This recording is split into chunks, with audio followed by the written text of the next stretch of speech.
जय जय श्री राधेश्याम। जय जय श्री जगन्नाथ। मु अनेक थर अनेकों मुखर शुणी बड़ लोक उत्तर नहीं कि स्वर्ग को निशुणी नहीं। आपण मैंने भी शुणी निश्चित। मु किंतु यही उक्ति विषय अनेक समय चिंता करी बुझीपारिनी ए उक्तिर सत्यता। मो मतरे एठी बड़ लोक उत्तर अच्छी आ स्वर्ग को मध्य निशुणी अच्छी। केवल उचित मतिर उपयोग हेबा दरकार।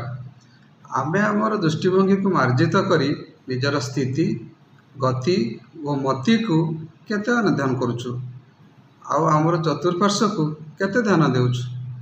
आमे निजको एक महान सामाजिक प्राणी नाम अभिहित करूँ। आपण माने भी तो निजको जड़े जड़े सामाजिक प्राणी रूपे चिन्हुथिबे।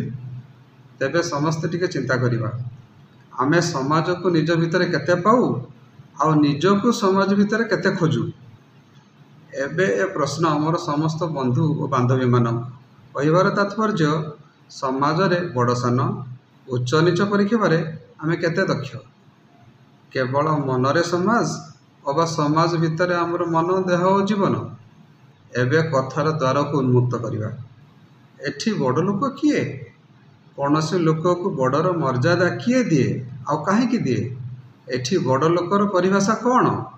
आमे एठी निजको छोट करी बड़ लोक को खोजु ना स्वार्थरे अंध होई काहाको भी बड़ बोली भाबी नौ आउ तापरे निज नजर रे निजको हीन करी दे खुशी हो।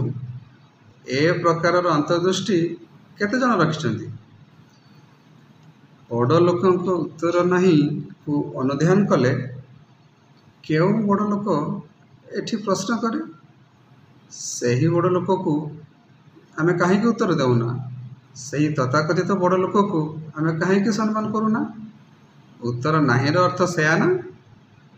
जो पर्यंत असभ्य दुराचारी मानक सामने निजर आत्मसम्मान को हरई अयोग्य मानक बड़ लोकर आख्या दे निजको छोट मन करी तांका सामने मुंड नुआई चाटुकारितार व्यस्त रही निज जीवर अपव्यवहार करी मिछ प्रशंसार पति पकाई तो पुणी केबे पालित स्वान स्वरूप दासत्व स्वीकार कले उत्तर देवार योग्यता आमे हरई थाउ।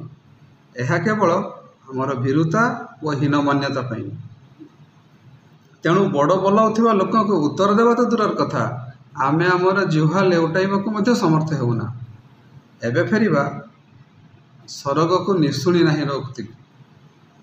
जी जीवा शिखिनी केवल बंची रही मौज मजलिस रे निजको बुड़ाई रखी अन्य जीवजंतु परी किछि काल उपभोग करी मृत्युर कोलर चिरनिद्रा जाए से कौन के स्वर्ग विषय चिंता करिथिबो? तेणु ताकू स्वर्ग को निशुणी विषय चिंता ता भीतर प्रवेश करवा केबे भी संभव हो न पारे। एक कथा सत्य। आमे आमर गंतव्य स्थल को यात्रा करू करू केबे केबे से यात्रा रे सफल होई न थाओ। एहार अर्थ कौन समस्त यात्री यात्रार सफल रूपायनर स्वाद बारिबा को असमर्थ? जी स्वर्गर महिमा को जानी सी तार उचित मार्ग अन्वेषण करी सफल मध्य होइछि। स्वर्गर उपलब्धि केवल कानरे श्रवण करदेले अबा मस्तिष्क रे भरीदेले मिले ना। एहा पई आवश्यक हुए बंचिबार शैली बरं एहा पई लोड़ा हुए जीवन जीवार उत्कृष्ट कला।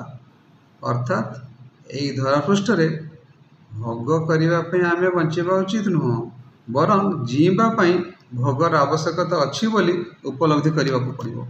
यह हो पारे निशुणीर आवश्यकता ही रहे ना। मनीष को मिल जाए एक दिव्य पथ।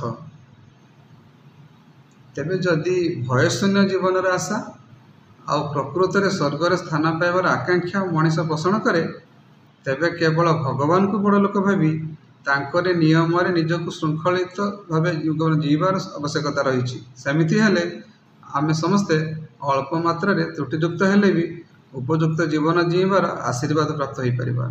एवं बड़ लोक को उत्तर नहीं कि स्वर्ग को निशुणी नहीं उक्तिर नकारात्मक प्रभाव निजको दूर करी एक निश्चित सकारात्मक स्वप्न रे निजको सामिल करी परमात्मा का सानिध्य पाई परिबा। धन्यवाद। जय जय श्री जगन्नाथ।